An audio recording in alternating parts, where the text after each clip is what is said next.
Mitch Lawrence writes at Forbes, you can't dethrone the Warriors by trying to out-Warriors the Warriors.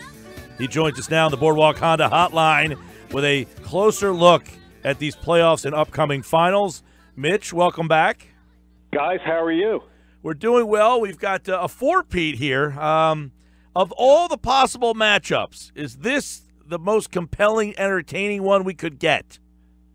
I think so. Everybody's got to stop complaining. This is a great matchup. This features LeBron James, needs no introduction, against a team that's trying to make history, trying to go back-to-back. A lot of teams don't do that. The Spurs never went back-to-back, trying to win their third championship in 4 years, and everybody's complaining. Everybody's bored with LeBron James. They're out of their minds. I mean, what do you want to watch, Boston-Houston? You really want to watch that? You're going to watch Boston. Don't worry. You're going to watch Boston a lot in the future if everything goes according to plan. And you actually might watch Houston, too. Who knows? I mean, chances are you probably won't because you're going to watch Golden State a few more times. But, I mean, this whole notion that, oh, we're sick and tired of this. Everybody's got to shut up and just enjoy the game. Mitch, you're right about it. You know, the Rockets just trying to out-Warriors the Warriors, essentially. And, you know, what can they do different? What do they need to do in the offseason to try to get on par or get over the hump? Would a healthy Chris Paul be the difference? How about sign another three-point shooter? Didn't they pay Ryan Anderson a considerable amount of money to do that? Oh, my gosh. I don't know what they can do. Go get LeBron James? I don't know. You know, the whole thing for them is they're going to look at this and they're going to say, you know, if Chris Paul doesn't blow out his hamstring, we're going to win that series. So they just might tweak it and, you know, bring back Chris Paul you can't bring him back on a 5-year max deal. That'd be insanity. He's 33 and he keeps breaking down. It's the fourth straight playoff season where he suffered a huge injury that either altered his playing or knocked him out. So, but you got to bring him back because it turned out, you know, you won 65 games. And he was great with James Harden, and he was your leader. I mean, James Harden is maybe the regular season MVP, but Chris Paul is their most important player, right? I mean, he does a lot of stuff on that court. You saw his importance when they took control of the series. They won a huge Game 4 in Oakland, and they went up 3-2. And so I think if you're Daryl Morey, the team's leading executive, and you're Mike D'Antoni, you're going to just sit there and say, you know what, maybe we got to scale back our threes or, you know, whatever they're going to do. Now, that for them to say that'd take a lot. But it's going to be minor tweaks, and I think I'd be surprised if they went out and got LeBron James. Was there a feeling of some sort of was there a humanizing of the Warriors in this series? I mean, I think everybody just looked at them and said they're unbeatable, that no one's even close. What was it about them? This is not 2017. Well, the first thing I saw was that when I think it was the Game 4, the fourth quarter, where Golden State just lost their composure and they did not at all execute, and they had mindless turnovers. They did things that championship teams that know how to win don't do, especially on their home court, especially with a chance to go up 3-1 in a series. That, to me, was that's where the alarms went off. And it happened again. You know, the fourth quarter, they got outplayed. And that's, you know, one of the things that, you know, you go from year to year and you watch these teams that win championships. Usually a team that wins a championship, they basically have a big advantage over the rest of the field because they know what works, what doesn't work. They know what's expected of them. They know what it takes to win and to hold that Larry O'Brien trophy. You know, for instance, team in Philadelphia, you saw what happened in, what was that crazy Game 3 where Ben Simmons had all those mental mistakes down the stretch of that game? That killed them in the series, right? That was the game. Well, you know, you don't expect Golden State to make those type of similar things. And they did in some ways. You know, Kevin Durant's last play where he dribbles left into the teeth of the defense. Then he throws the ball to Klay Thompson who has nowhere to go. I mean, those are the type of moves that you don't expect a guy who just was a finals MVP 12 months ago to make. So, yeah, this is a team that you look at and you say, they have that problem there that could crop up again. They don't have Andre Iguodala. Who knows when he's going to be available in the finals? You know, guys, Draymond Green can't cover LeBron James. Andre Iguodala, you got a shot to deal with LeBron James. Nobody else can cover him there. That's a big loss. I'm not saying it's like Chris Paul for the Rockets. That's a big loss for them. So, yeah, Golden State is not this team that last year, you know, they set a league record. They won their first 15 playoff games. Nobody had ever done that. They almost ran the table, almost went 16-0 first time. So, yeah, they are definitely not that same team, and it's a reflection, not just the competition, but this is a thing that, you go back to back, this is a lot of arduous work and a lot of attention to detail, and teams are still gunning for you, and sometimes you have these slip-ups where you're not as Steph Curry always talks about, it's about our energy and our focus. Their focus a lot of times is like, where are they? Mitch Lawrence with us. Now, Mitch, you brought up Andre Iguodala, and that's what I was going to ask you about, because the Chris Paul injury got a lot of the attention, but how much is a factor of Andre Iguodala being injured, and what do they lose with him not in the lineup? Well, if I did my best Steve Kerr impression, he talked about in the last series, he talked about, or early in the playoffs, that Andre Iguodala for him at the defensive end is like Scottie Pippen, which, you can't get higher praise than that, right? Scottie Pippen was a legendary defender for those Bulls teams in the 90s, a shutdown guy at several positions.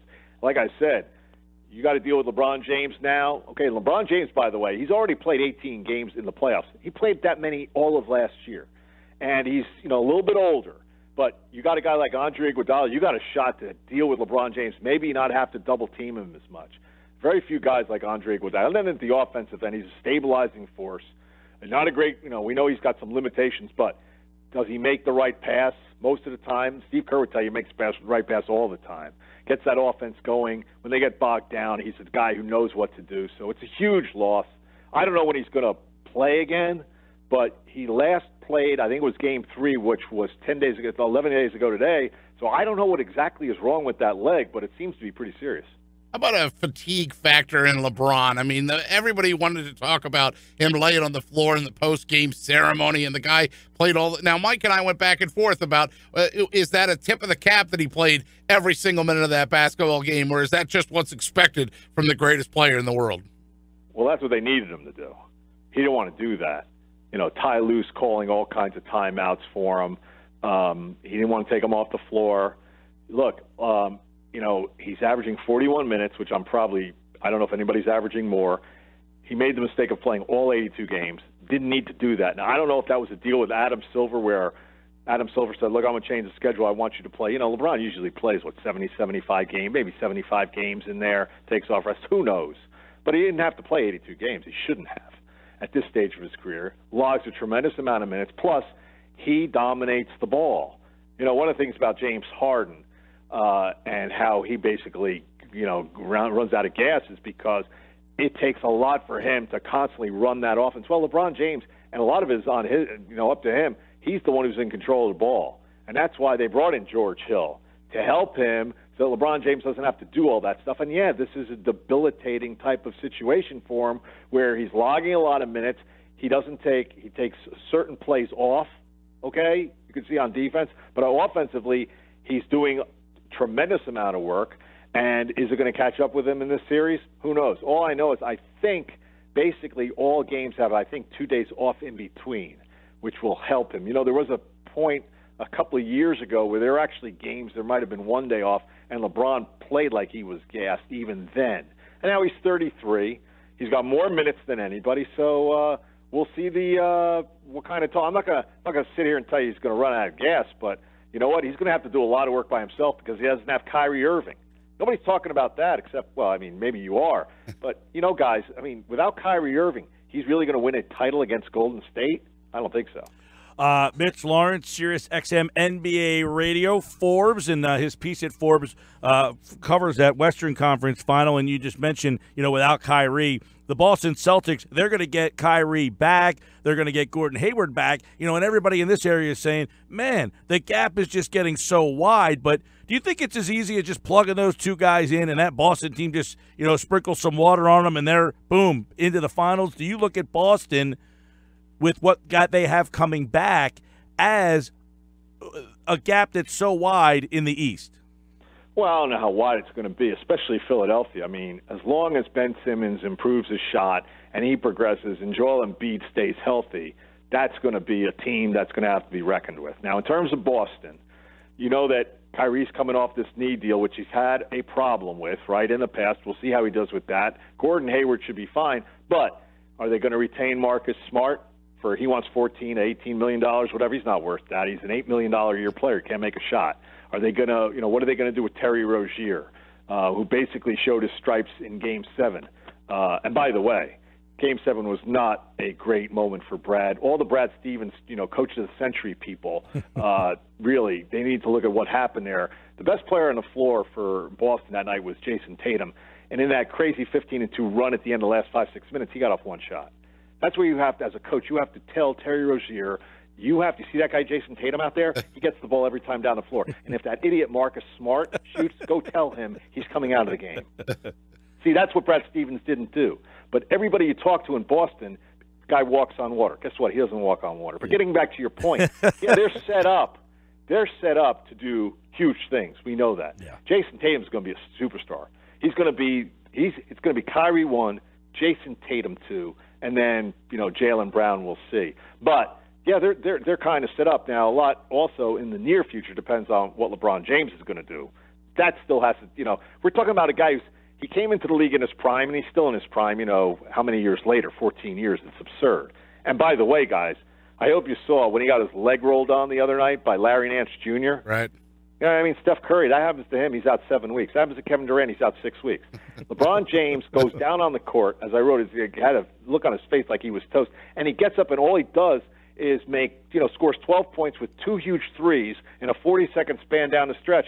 The guy is indestructible, and it doesn't look like he's taking a backseat to anybody anytime soon.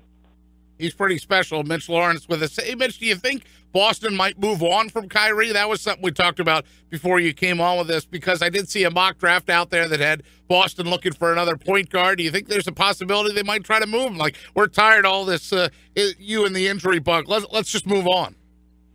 Well, I can't see Danny Ainge. Danny Ainge gave up a lot of assets. Now, he wasn't going to give Isaiah Thomas a 5-year deal. He was going to give him a 3-year deal. He if he couldn't trade him. And he also got rid of Avery Bradley, and he traded that Brooklyn pick. And I think there's an understanding that they want Kyrie long term. And Kyrie Irving, you have to know. You guys know this because you saw what he could do in the playoffs. The reason Cleveland went 36-5 the last 3 playoff years. By the way, they already got 7 losses this playoff. Is it 7 playoff losses? They got 6 playoff losses already. So they've already got 1 more playoff loss than they had the last few years, because Kyrie Irving is one of the great shot makers and end of shot clock guys in the NBA. And that's why Danny Ainge gave up what he did for him, because he saw him as a future number 1 guy who's 25 to 26 years old. So I totally dispute that. What he's going to do, turn a team over to Terry Rozier? Mm-hmm. I doubt that very much. Yeah. Well, Kyrie Irving is a big-time player. I would think they're going to see. Look, like everybody else who has a player come back from a knee injury, you want to see how the guy does. But right. I haven't heard anything where they have no commitment now to Kyrie Irving because of what Terry Rozier did in his. All right, great, he did great as a first-time playoff starter, but Game 7, and there were other games where he didn't play well. Well, the one thing that'll be interesting is people forget that Kyrie is going to be a free agent next year, so. I guess next year will be a big year to find out if they want to commit to him long term. I think they will. I think the trade, the understanding was. Now, the only thing I will say about the Celtics, ask Isaiah Thomas, ask Avery Bradley, ask Jay Crowder. They don't pay their own guys. If you notice, they pay Gordon Hayward to come in from Utah. They pay Al Horford to come in from Atlanta. I still think the trade was made with the understanding with Kyrie Irving that he would agree to sign long term, and they're going to give him the max deal. Mitch Lawrence, NBA columnist, and, of course, SiriusXM NBA Radio. The finals begin Thursday night. You can hear them all right here on 97.3. Thanks, Mitch. Thanks, guys. Talk to you later.